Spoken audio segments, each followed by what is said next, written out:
Hey, welcome to the Influency Podcast. I'm your host, Hadar, and this is episode number 333.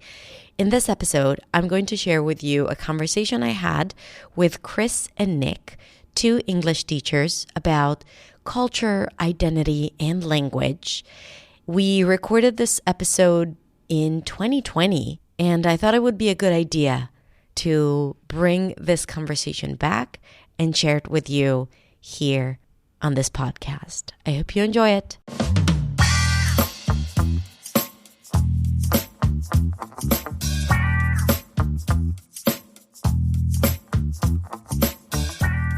Hi, Chris. Hey. Hi, Nick. Hey. Hey. So good to have you here today with us. So great to be here. I'm super excited. Okay, Nick and Chris. So if people, for some reason, don't know you guys, then why don't you just, Chris, let's begin with you. Why don't you share a little bit about yourself, who you are, what you do, who you serve, who you help, where you live, how your day has been like? Mm-hmm. Yeah. So my name is Chris. I am an ESL teacher. I work 100% online. I guess everyone works like pretty much online nowadays. But I live in Nashville, Tennessee in the United States. I've been teaching English for almost 5 years now. I can't really believe it, but I work with a lot of people who are working on pronunciation stuff and just working on their communication skills, whether it's like at work or with their family members and things like that. Yeah. It's what I'd love to do. Amazing. And like, I love your pronunciation videos. Because I think they're so detailed. It's just like how I love to teach, deep in the details, but also having like a broader understanding of what the sound is. So I love that. So happy. Thank you.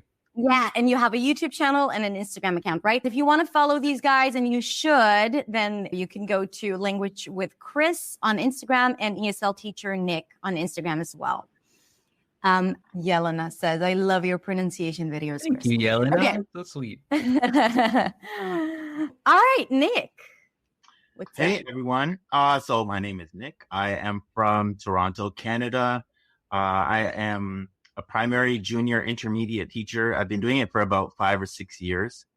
And I'm also an ESL teacher. I work with adults. I've been doing that for about 1 year. Have you been doing it on your own or in a language school? I've been doing it on my own. Amazing. Mostly tutoring. Yeah. And how is the COVID situation over there? Do you actually teach in the classroom these days, or do you teach remotely? Well, school has just started. It just started actually this week. It started. So I am this year I am just supply teaching or occasional teaching. So I want to kind of just see how things go, if there are any more outbreaks or cases of COVID before I kind of make that decision to go back into the classroom. So for now, I'm just teaching online, doing one-on-one tutoring, that sort of thing. Lovely. Yeah. Okay, you guys. So I wanted to begin this conversation by talking about, first of all, talking about what it's like for someone, especially for immigrants, to move from one country to another. A lot of the people watching this, because this is, we basically talk about language and how to feel comfortable in English. So, of course, there is a need if you don't live in an English-speaking country, if you still live in your country and you just want to improve your English. But when it comes to speaking another language, that means that you are getting in touch with another culture, right? So whether you work in a global company that requires you to interact with people from a different culture, and you use English to do that, whether it's, American, British, Australian, or European, or whatever, I'm generalizing, right? But English is a tool to connect with different cultures. So ultimately, all of you here, all of the people watching this, they must have had that experience of interacting with different cultures, but also probably, if you've immigrated, then the experience of moving into a new culture and a new society. And that, in addition to mastering a language or feeling comfortable in a new language, it has a lot of implications on people's lives and sense of identity and decisions that they make in their lives, right? I know a lot of immigrants that decided to no longer speak in their native language with their kids because they wanted them to immerse in the culture. So we're going to talk about what happens when we have an interaction of two different cultures. Let's talk about the US or Canada, because both, like, this is where you guys are coming from. I'm going to talk about my experience as a foreigner, because that's how I used to call myself, living in the US when I lived there for 5 years. And yeah, so first of all, anything else that you'd like to point out before we begin? I think it's important for me to let everybody know that I'm originally from the US, and like everything that I say is like from kind of the point of view of an outsider trying to understand how my students feel. I've never actually lived in another country. I've been to a few other countries, but everything is like me trying to understand things as an outsider. And I'm still like every day every day is like a new YouTube like documentary about like multiculturalism or native speakerism and stuff like that. So I'm still learning. That's what I want everyone to know. Exactly. I'd agree with Chris as well too. Like, I've only lived in Canada, so this is my perspective. My perspective might be biased or a little different from someone else's. So yeah, I think it's important to just make that clear as well. Mm-hmm. Absolutely. And thank you for mentioning that, because I don't take it for granted. A lot of people don't recognize that what they're saying is not the ultimate truth or fact. It's just a perspective, and it is based on your experience, your life, like the prison that you've, lived your life through. So, okay. So let's begin by first defining some ideas, right? Like, and we're mainly going to talk about cultural pluralism, right? And how that relates to language. So, what is cultural pluralism? Nick, you got this. Go for it, Nick. Okay, so cultural pluralism for me is basically this idea of when you have smaller groups within a larger society where there might be the dominant culture, where they basically are able to maintain their own cultural identities, their own values, their own practices. Usually they're accepted by the dominant society, provided that that elements or parts of their culture are consistent with the laws and values of the wider society. Mm-hmm. So that for me is really what cultural pluralism is. It's pretty much this idea of integration. You can practice your own culture, but as long as you sort of conform to a certain extent to the dominant culture. Okay. And you use the word integration, right? Yeah. Yes. So it's integration.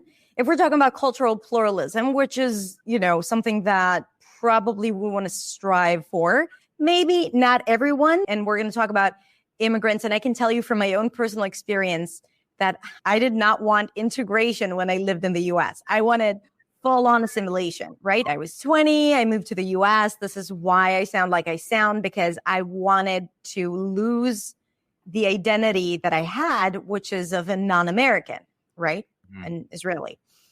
And I changed my name. So a lot of times we look at integration and assimilation. Okay, so what is the difference, Nick or Chris? Chris, what is the difference between integration and assimilation? So Nick said cultural pluralism is this idea of integration, that we live together, right? We respect each other's culture. And there is, of course, the dominant culture, but no one is interfering with how people live their lives. Mm-hmm. Sort of, right? Nick, do you want to add anything? Well, you did. Yeah, that sounds pretty much. Yeah, like, simplified. Yeah. Simplified. I like simplifying things. Yeah. But there is this idea, like I suggested, I did not want integration. I wanted assimilation. So what is the difference, Chris, between the two? So I remember the first time Nick and I were talking about this topic, I had no idea what cultural pluralism was. I had to like Google it, and I was like, okay, should I just pretend like I know? Because I had no idea. So for everybody who's watching, if you don't know, don't worry. I looked exactly, and I was like, wait, you know what? This reminds me so much of, I'm sure that many people have heard about how the United States is the melting pot this melting pot idea is this assimilation. And I think that it's kind of like a soup versus a salad. When you're in a soup, you just kind of want everything to boil and melt together so that everything can kind of look the same. But this integration is more of like a salad where you can identify and still see the original properties of the vegetables, I guess. I love this imagery, like of a salad versus a soup that you cook and it all tastes the same. Doesn't matter like what vegetables were there, but then it could be like a tossed salad, right? Like, or it's mainly lettuce, but there are like some tomatoes, a little bit of carrot, you know, so you see it, you taste it, but it's ultimately when you look at it from afar, it looks green. So you assume it's there's lettuce there. That's like the main culture. I love that. Okay, so assimilation is really losing your original identity. That's not losing, but like kind of like washing it out, right? Yeah, washing it out or hiding it, trying to take on the characteristics of that dominant society so that you don't seem different. Right. Why is that? Like, why do you think there is this fear, this big fear of being different? I mean, we might think that like that answer is obvious, but let's dig deep and see, because ultimately, you know, we will bring it back to English because it really is. English is a sheer reflection because people recognize you the moment you open your mouth, right? Let's say you changed your outfits, maybe like you have a slightly different look, but still the moment you open your mouth, people can recognize you. People can point out and say, you're from here, you're from there. You know, and they think it's all nice and fun, but they're signaling you out that you're different than me, right? And that creates resistance. So ultimately, you know, I really think that the language has a huge part in this conversation. So Chris, or Nick, Chris, you have a couple more minutes to think. Nick, you go first. Why do you think people are so afraid of that, like have that fear? Well, I think the fear, it comes from the fact that if people are able to practice all of their cultures or identities, then it's going to be almost a threat to like a national identity. I feel like English is like the basis in which it's part of a national identity. It's certainly if we're talking about America or Canada. Yeah, so I really think that there's this fear that if too many people are able to practice their cultures, their religions, or speak their various languages, that somehow the national identity of the dominant culture is going to be lost. Yeah. So that is the fear that is experienced by the dominant society, right? And I absolutely agree with you. And I have a really good example that I just came across in a book that I'm going to share in a sec. But Chris, what about the fear, on the other hand, like the fear of being different in the people from those subcultures? Oh, gosh, I feel like there's such a fear of this. Like several years ago, I visited Colombia for the first time. And if I didn't say anything, nobody would know that I was American. But as soon as I started speaking, people were like, oh, where are you from? And I'm like, oh, my God, this person is totally going to treat me differently because I'm from the United States. Are they going to charge me differently? Are they going to take me to the wrong place if I'm in a taxi? What thoughts are they going to impose on me because of the things that they've heard in the media or throughout history or from their family? Right. Like that. Right. People impose so much of that on when they just know that we're not from the same place. Right. Like there are so many stereotypes that people have, right? Hold about Americans, Canadians, Israelis, Russian, Japanese, right? Like we have all of these. And then we look for them the moment we come across, like if you say that you're American, it's like, oh, so you are this and that, right? Like you speak loudly, you eat junk food, you do this, you do that. We all know like the list of stereotypes that for each culture. Yeah, absolutely. And so you want to move away from it. Yeah. You don't want to be feared and you don't want to be that villain that people portray you as in movies. Gosh, I've had so many students who have just been like, oh, okay, well, do you do this? Because in all the movies I see that Black people do this, or that Americans do this, or that the gay characters do this. And I'm like, So you have like triple roles here, right? You have 3 different levels, as a Black person, right? As an American, people already judge you without knowing you. Yeah. Mm-hmm. Absolutely. Oh, gosh, it's so annoying. And I know that it's got to be so annoying for my students and for like any immigrant of any country, like all those assumptions that come with that. Yeah. Like one of the stereotypes of Israelis is that we're rude. So one of the ways that I was trying to navigate through, like living in the US, was to be overly polite. Oh my God. And kind and compassionate and pleasing. Just that, God forbid, I won't be perceived as rude, right? So I was overdoing everything that is against the stereotypical, Israeli. So I won't be seen as one. So it's really interesting. And we do it. I know that now, right? Like years after, but when I was doing it, I didn't think that that's what I was doing. I only realized it after I'd moved back to Israel, and I was like, I didn't know how to handle myself after 5 years in the US. Culturally, I was just like this odd, bizarre person, like being surprised about people's behavior. Right now, I'm totally back home. Yeah, it's really interesting. So let's see if we have any questions. You guys, do you have any questions for us before I move on, like to talk about language and identity? So that when people started immigrating to the U.S., or I think right after the Declaration of Independence, I read in a book that people were teaching in German, their kids, and they were prosecuted for it, right? Some of the citizens were teaching in German, and they said that if they still use their language and not English, right, German, then it's going to make them less patriotic. I'm totally paraphrasing here, but that was the idea, right? So they weren't allowed to use any other language but English because they were afraid it's going to jeopardize or to change their mind about, being a patriot.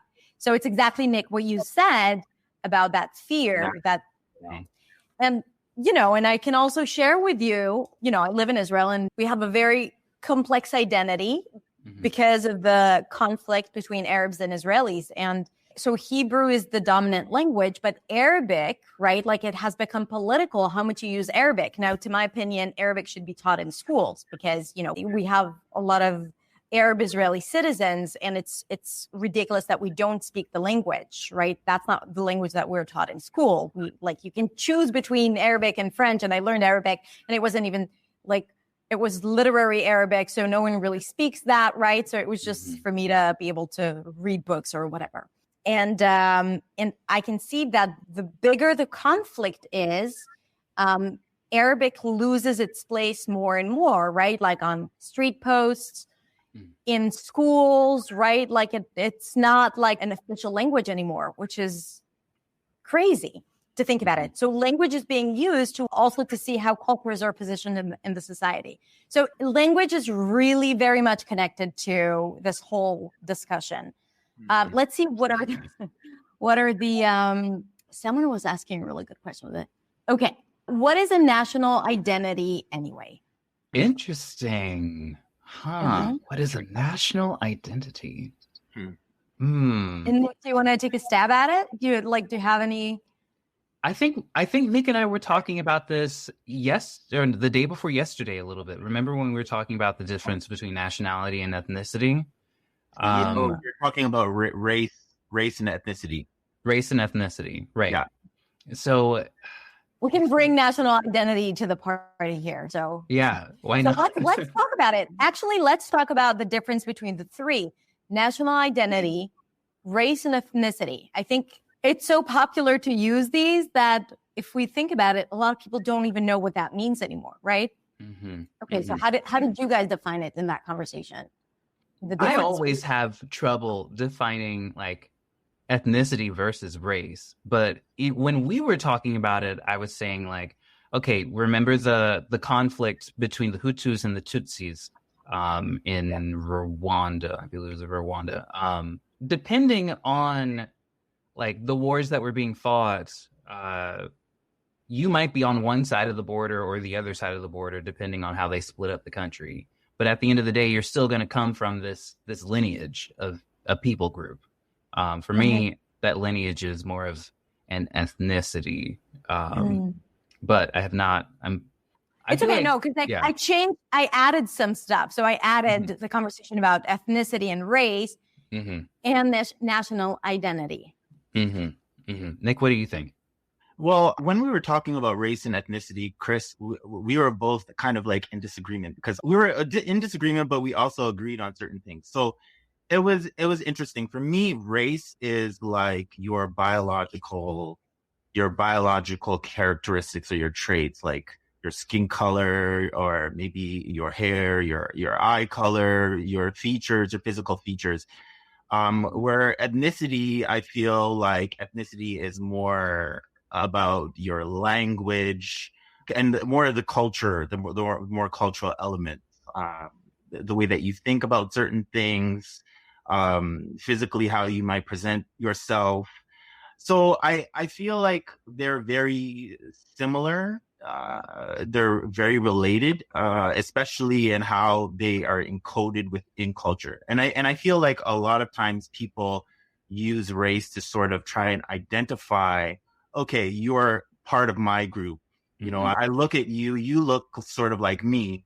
So we're one and the same. But at the same time, there are also differences. Clearly, there are differences between people who might look similar, but they're of a different culture. So I think they're related, but they're also different as well, too.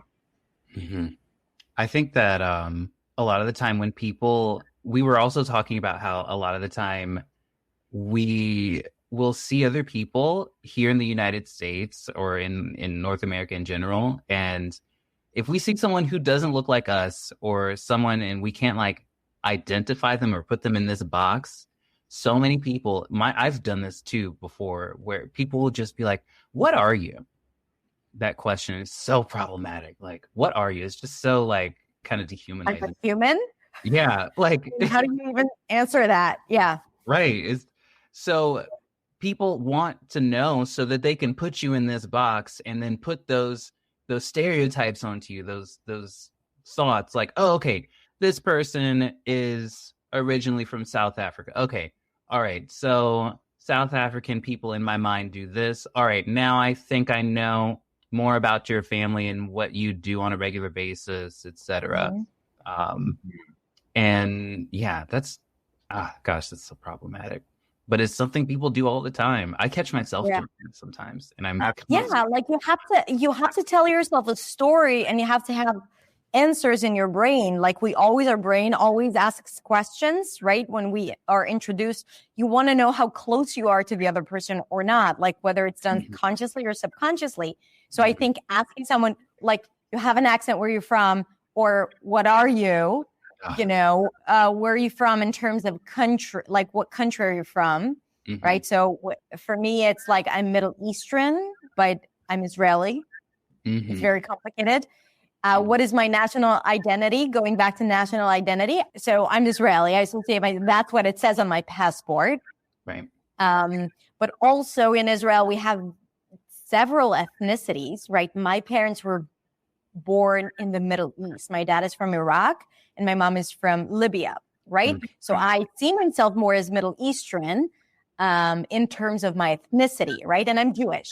So there are all these elements that are tied together, but I'm very different culturally, ethnically, also from other Jewish people living in Israel, sharing, same race, but different culture, different ethnicity within the same country. It could be even in the same city, it could be even in the same street as mine, right? So they're like, and we always, even now, when living in Israel, we always see that through that filter of, categorizing and putting people into boxes. Yeah. How do you identify, you guys, national identity? So you're Canadian, you're from the US. Is it something that makes you proud? Do you think about it? I think that when most people think about the United States, they think of like people like holding American flags and like just running down the street shouting USA all the time. I'm not that kind of person. Like, I mean, if you get me a jacket with the American flag on it, I'll wear it. But I'm not the type of person who will be like, well, I'm American, so this is the right way to do things, or this is how I do stuff, or something like that. It's not. I mean, it is a part of my identity. I have to realize that this is part of my culture. I'm an American guy. Mm-hmm. I think like an American. I see things through an American lens. But at the same time, I don't want people to just reduce me to that. It's not like, I don't say like, hey, my name's Chris and I'm American. I just say like, hey, I'm Chris. I usually say what I do and what I like and who I talk to and what stuff like that, instead of my nationality first. Yeah. For me, it's really interesting. So I'm biracial. My father is Greek and my mother is Bajan from Barbados. So I identify myself as biracial. I identify myself as Bajan, Greek, Canadian. I also identify myself as Black as well too. So I think it really depends. But you mentioned an interesting point, and I just wanted to talk about. I feel like race has been historically has determined your citizenship. It's determined what you're entitled to, especially in Canada and the United States. Race has definitely been like a factor that will influence what you're entitled to. And I feel like now, currently, we're sort of trying to do away with that idea of a race-based sort of system. But I feel like we kind of forget about its existence, and that it actually was. It was used to determine if someone was a citizen or not a citizen, or if someone was entitled to certain privileges, or if someone wasn't entitled to certain privileges. Right. And I think that is the root of a lot of the issues that we're seeing, where we have these problems in culturally pluralist societies where people can't seem to get along. There are all these issues happening, especially what we see now with Black Lives Matter. And we're seeing this. And I think we have to acknowledge that we come from a system. Our system is really rooted in a lot of racist sort of ideologies. And we kind of deny that. We need to have a lot more open conversations about it and sort of focus our attention on that. I totally agree, Nick. So I remember the first time we were talking about this, we were talking about how, like, a lot of people will be like, oh, well, we're in a post-racial society and we don't really, race doesn't matter anymore. And then post-racial, right? Post-racial society, and it's just like, because race don't matter. Like, when you say race don't matter, it seems that you never experienced any racism ever, right? But it means you're white. Okay. Pretty much. I think that so many people just are not paying attention and are just like, I see the American government a lot of the time as a vehicle to get you from one place to another in your career or your family or whatever it is. And that vehicle was made, let's say that it's made for somebody who is 175 centimeters tall or something like that. But for a person who is taller or shorter, who is still a person who still has the ability to drive and has a license and everything like that, if they do not have the ability to make those changes to the vehicle, or the settings, like making sure that the mirror is in the right place or something like that, they're more prone to getting in a car accident, or maybe the police will see them and think, oh, okay, they're driving weird. Why are they driving like that? Or something like that. All of this is just pretty much to say that yes, exactly, we are not treated the same way because people are looking for hundreds and hundreds of years. Just to clarify, it's not like something that happened, in the last 30, 40 years or the recent administration. Yeah, exactly. And people will look at us through this lens of everything's okay, just don't worry about it, it's fine. And it's like, no, I actually still have this stuff that I have to deal with. You may have kind of changed the streets, but I'm still in this car that doesn't make any sense for me. Yeah. Which is what you're describing can help us understand also the difference between equality and equity. Do you want to talk about that a little bit? Mm-hmm. Absolutely. Well, I think for me, equity is really this idea that even though like certain people don't start off from the same point, some people, like if we look at the history of the United States of America, white people have been afforded more privileges, as I was talking about, that the race-based system where they've benefited from being white. So what has happened is that they're in a better position to maybe make decisions, or they have more opportunities that are afforded to them because of how history has sort of played itself out. And where people of color, they don't have those same opportunities because of what has also happened throughout history. And so they're not at an equal starting point. And I think what Chris is trying to say, that some people need some accommodations to sort of get them to that place so that there is more equality. Well, equality can't be achieved without equity in the current system that we're living in now. In an ideal world, if history didn't play itself the way it did, maybe it might be possible. But currently, I don't think that's possible without equity. Some systems in place to ensure that equity can happen. Mm-hmm.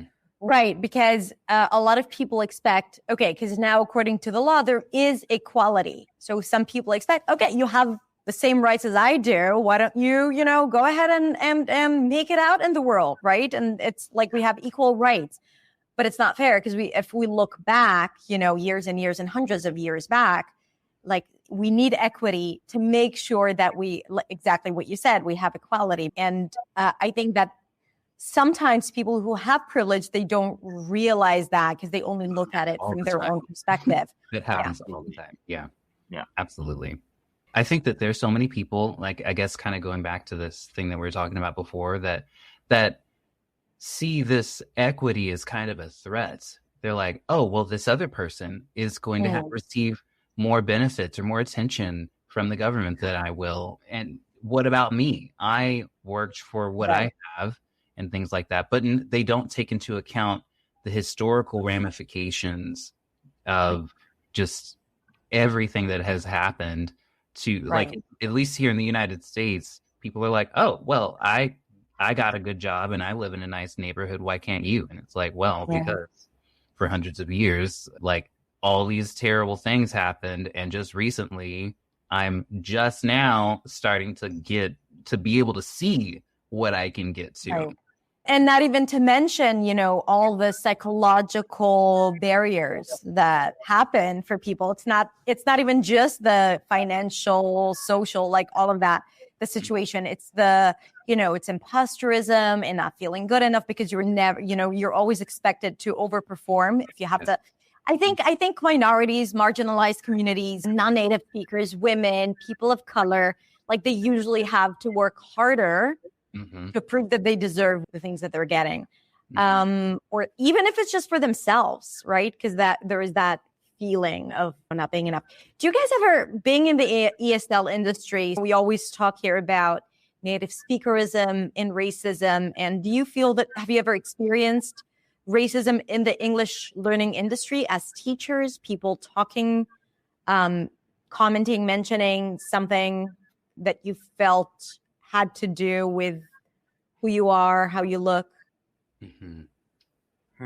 I feel like from my background, being a biracial person or Black person, I feel like when I look at Black culture, for example, and I see the influence that Black culture has had, if we look at hip hop, if we look at the entertainment industry, especially, and I feel like there are a lot of vocabulary that comes from the Black community that's often taken, appropriated, and then there hasn't been an acknowledgement of where it's come from. Yeah. So that to me, I would ask you to define appropriated and appropriation, cultural appropriation, because if you use it, maybe.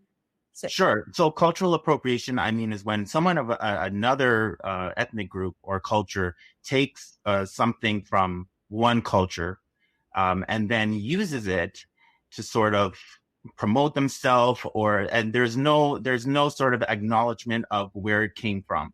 And then I feel like there is a double standard, because oftentimes when people appropriate Black culture, so people who are non-Black, when they use parts of Black culture, they seem to sort of get this shine, or they get promoted from it. But if it was a Black person who was doing it, they wouldn't sort of get that same attention, if that makes sense.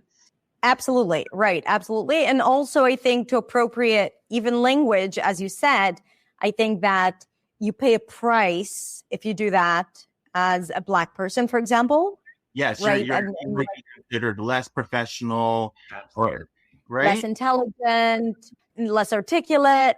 And then if someone who's non-Black would use the same language, it would be like hip, cool, right? Or any different, like, it's not going to have the same effect. And that needs to be acknowledged. Yes. 100%. Chris, have you ever experienced, do you want to talk about? I went into the ESL industry, like, really, I was thinking about this so much. I was like, it's going to be hard for me to get a job. I'm Black. Like, they're going to think that my English is bad because of the way that I look, because of the things that they've seen in TV, because of the things that their teachers or parents have told them. And thankfully, I don't think I have experienced much of this. But at the same time, I realized that a lot of the time I normalize a lot of this stuff. Like, oh, well, it just happens. It is what it is. With a lot of you don't even acknowledge it as problematic or racist. Yeah, exactly. And I think that a lot of my students, of course, they know that I'm Black. They know that I'm African American.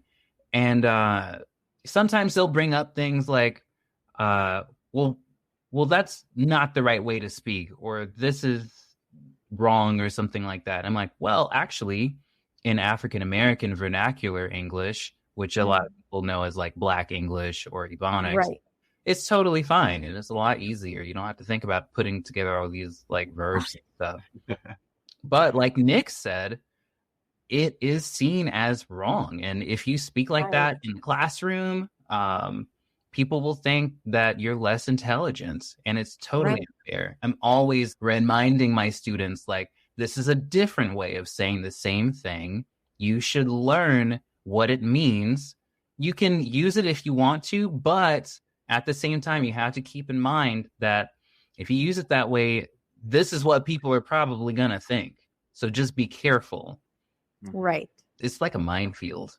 Yeah. Right. And you learn how to operate and how to speak in different circumstances, even non-native speakers, right? Like if I were to speak to Americans right now, I would have a different, probably like a slightly different tone, voice, language, pronunciation in comparison to where I would speak to fellow Israelis, and I would just have to use a few words in English or say something, and I know most of them are Israeli speakers, or people who are non-native speakers. Sometimes, like, you understand where you're at, and then you choose how to show up and like what language to use, whether it's your dialect or your accent or the words that you choose, ultimately either to not look so different or to get what you want, right? Like sometimes we do it because it's smart, because, if you want to pass the interview, then you are going to sound like you know that your future potential employer might want you to sound, right? So you kind of like assume that, and you already play into that. Let's talk for a second about that idea of speaking with an accent, right? Like if we go back to pluralism and integration versus assimilation, so the difference between speaking with an accent but communicating properly, and mistakes and all of that, but communicating properly in English versus that idea of assimilation, how does it come across in the language, right? In English teaching, what do we see? I think that a lot of my students think that if if you are not speaking like a native, that it is wrong, and that automatically you are less intelligent. You're not going to get the job. People are not going to want to talk to you. Your accent or your grammar is hurting the other people's ears, even though people can probably understand what they're talking about and what they want and what they need to get and things like that. I think, right. And I have to remind myself of this too, like it's okay to speak with an accent if I'm learning another language, because I'm from the United States. English is my first language. I'm not going to be able to say this thing in Russian exactly the same way that my Russian student is. And I just have to be okay with that. And the other people that I'm talking to, I feel like, personally, I feel like they have to give me some patience, because I'm not, it's not my first language. Right. Yeah. Yeah. Nick? I agree as well with Chris. I think it's definitely important to communicate to my students that, okay, well, this is the expectation when you are in Canada. This is what it sounds like to speak proper standard English. I can teach you the grammar structures. I can teach you the foundation of it. But at the same time, remember, the focus is on being comprehensible. And I always say that to my students. It's about being comprehensible. It's not about changing your accent or trying to sound like a native speaker. Of course, you need to learn the structure. You need to understand. You need to be able to understand a native speaker. And there are certain ways that native speakers might say things, so that you should be equipped with that knowledge. But like I said, at the end of the day, it's about being comprehensible. And everybody has an accent, right? Everyone has an accent, even if you are a native speaker, right? Right. Yeah. Right. Obviously, both of you are native speakers, right? And both of you have slightly different pronunciation, right? It's very nuanced, but that's it. That's it really is. It shows your history, where you're from, I think a lot of it has to do the need to sound like a native. It goes back to what we talked about at the beginning about, wanting to assimilate into a culture. So people are not afraid of you, right? They're not afraid that you're here to dismantle their culture. Yeah. So I think that's where it's coming from. And then you don't want and then the sound of your voice, which represents how different you are. So that's the first thing people want to fix, right? So they don't know. But it doesn't really change your identity, because your identity is so rooted in you. And nothing against assimilation, right? Like if people feel, I've been there, I know what it's like. I know that life can be easier if there are less points of difference and more points of connection, like within the society that you live in. Because even though, we want pluralism and multiculturalism, in reality, in the interaction between people, we all know that people hold a lot of biases, and there is discrimination and prejudice and all of that, right? So sometimes people just want to avoid that. Yeah, this is where I really have to check my privilege, because I know that my students are gonna face these things all the time. They're gonna have people always asking them, "Where are you from? Where are you really from?" When they tell me they're from the US, yeah. Yeah, I'm from Florida. Okay, but where are you really from? And it's just like, okay, oh my gosh, I don't want to have this conversation every time. I don't want to have issues when I'm trying to get a job. I don't want my spouse's parents to think that I'm a bad person because of the way that I speak or where I come from or something like that. Right. So I do have to kind of take a step back and be like, okay, well, I mean, I know how that feels. So I have to be empathetic with that. So yeah, it just depends on the person, I guess. Yeah. Let's see some of the comments here. I think there was a really interesting discussion here, and see if we have a few more questions before we wrap up. Interesting. Dewey says, for me, in my place, cultural assimilation, integration, and adaptation are not only about people who immigrate from one country to another country. Oh, so I thought I read it. Right. So it's not only about people who immigrated, right? Like sometimes there are different cultures within the same country, you know, and that like, absolutely. I think that when we talk about people immigrating, we mostly talked about the idea of language, but even within the same country, there are people who speak different languages, right? In China, for example, like a huge country, you have several languages. It's not just Mandarin Chinese, even though it's the dominant language. And there is a difference between languages. Just to respond to what that person said, yeah, I think this is totally true. And I think that this can happen like inside of a country where everyone is like a native of that country. Like it happens all the time, like between, I don't know, the West Coast and the East Coast, or somebody from New York, something like that. Like when a New Yorker comes down south or something like that, it's like, okay, well, you know, you need to be a little bit more polite with people. And what do I mean by polite? I mean that you can't do this and you need to talk slower and you need to do this and that, when they could maintain their identity and I would still understand what they are saying, probably. Right. So I do think that that's important to keep in mind. Even like within boroughs, you know, in New York, someone from Queens and Manhattan and the Bronx and Brooklyn, there's already, you know, people that identify differently. And also different accents, right? So the moment you can put the stamp of like, yeah, you sound different too, then yeah. How much is this taxi ride gonna be? Yeah, right. How much is the taxi ride is going to be? Fatma says, I totally understand this because I have always lived with discrimination because of my disability. Right. We haven't talked about being able-bodied, right, as a privilege versus someone with a disability. Look differently. Many times I received the feeling of not belonging. Right. Yeah. You wanna? So like I'm still trying to learn about like all these different isms. There's so many. So this is ableism, I'm understanding, and it's just trying to understand how a person is literally just trying to live their life and how they have to conform to like places with a bunch of stairs if they're in a wheelchair or something like that, or if a blind person, right, or just certain things that I never had to deal with, and I don't consider their way of living. So I got to keep that stuff in mind. Definitely.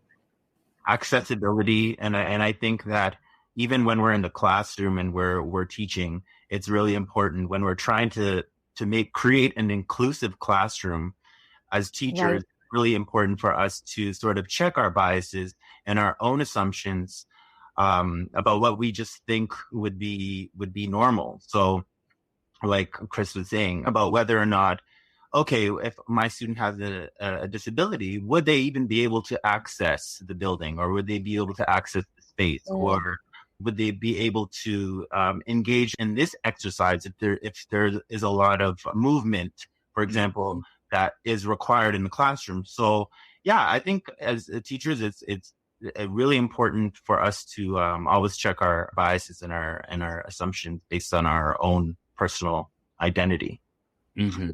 Yeah, absolutely. And I love that. I think that as teachers, you know, we have a lot of responsibility, and many of the things that we talked about, even pluralism, you know, and making people comfortable with, or students comfortable, especially kids, you know, kids who are learning.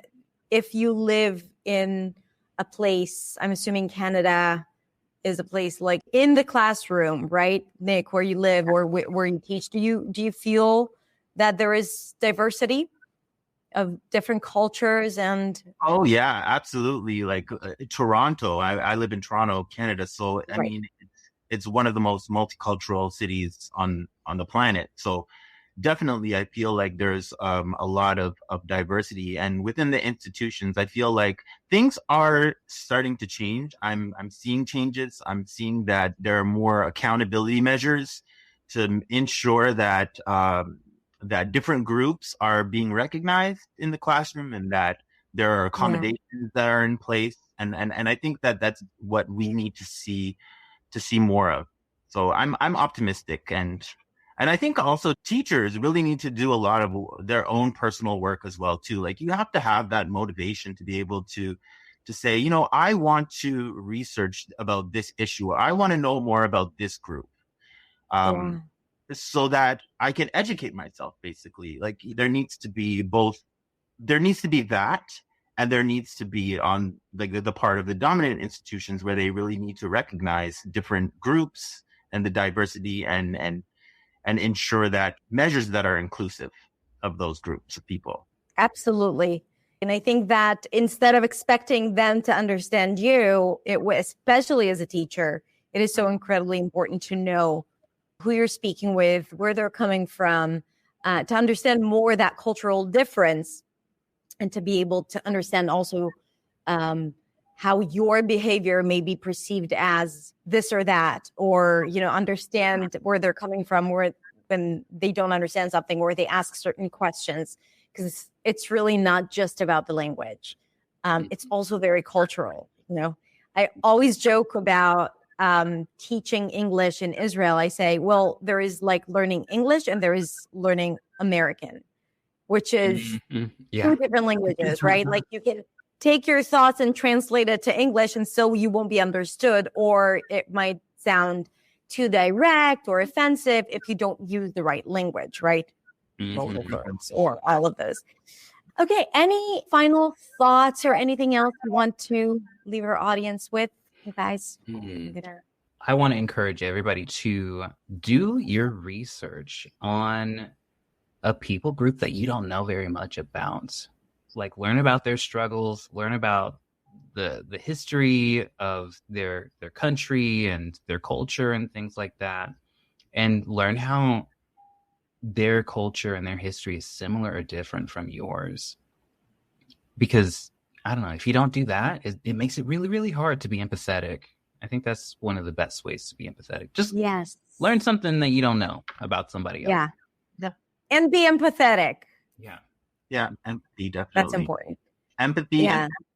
Empathy with action, right? Yeah. So you can be empathetic, that's great, but make an action towards that. Somebody out for being racist or ableist or sexist, and like make opportunities for people who are parts of those groups that are not in the majority. I always encourage my students to like, hey, look, if you hear me saying something that sounds racist or sexist or anything like that, call me out so we can have that conversation, because apparently I didn't get it.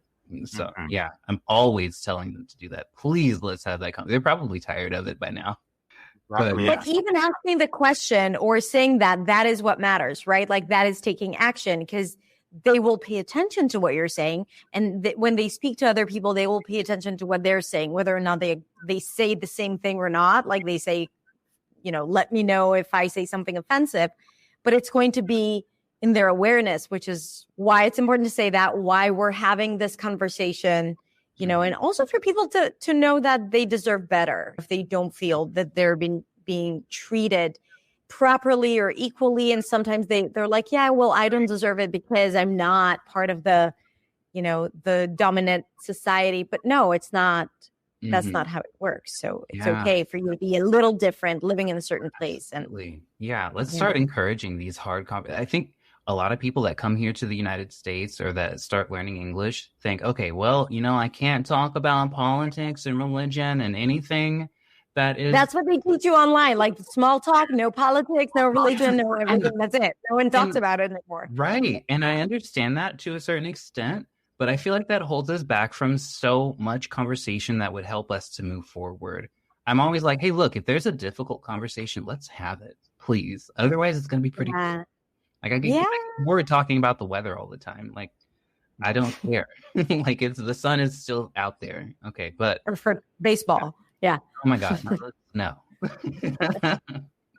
Nick, would you like to add something? Yeah. I mean, I think that I agree with what both of you are saying. And being open to hearing what other people have to say and their opinions. Like just be open-minded when you're hearing about a different perspective, or you're viewing or reading something that's from a different culture from yours. Just be open and try not to go to that place of judgment. And also, I think if you're in an institution, you're studying somewhere, I think that we need to have more of these conversations, and we need to bring more of like courses that focus on talking about like diversity and inclusive curriculum. I feel like often we focus on like the dominant forms of knowledge like science and mathematics and business.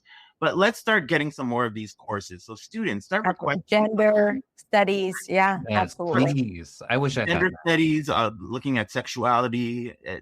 Just let's learn some new things. Let's change the narrative. Yeah, and like self-educate yourself, because these are things that are really essential for you as a human being, right? And sometimes the people who decide what you should learn, probably it doesn't serve them, or it wasn't, it's like years and years of the same curriculum. So you're absolutely right. And even in the English language industry, to encourage teachers to talk about, political issues and cultural issues, because I think it really helps students have that critical thinking and also developing that sense of identity that is so important. Absolutely. Yeah. Mm-hmm. All right, you guys, thank you so much for being here with us. So Chris and Nick, you guys go follow them on Instagram. Chris also has a YouTube channel called Chris the English Teacher. Chris the English Teacher. It's youtube.com/language with Chris. So it's right. So it's the same handle. Okay. Beautiful. Thank you, Chris and Nick. And I'll see you soon. Thank you. Thanks. Bye, everyone. Thank you so much.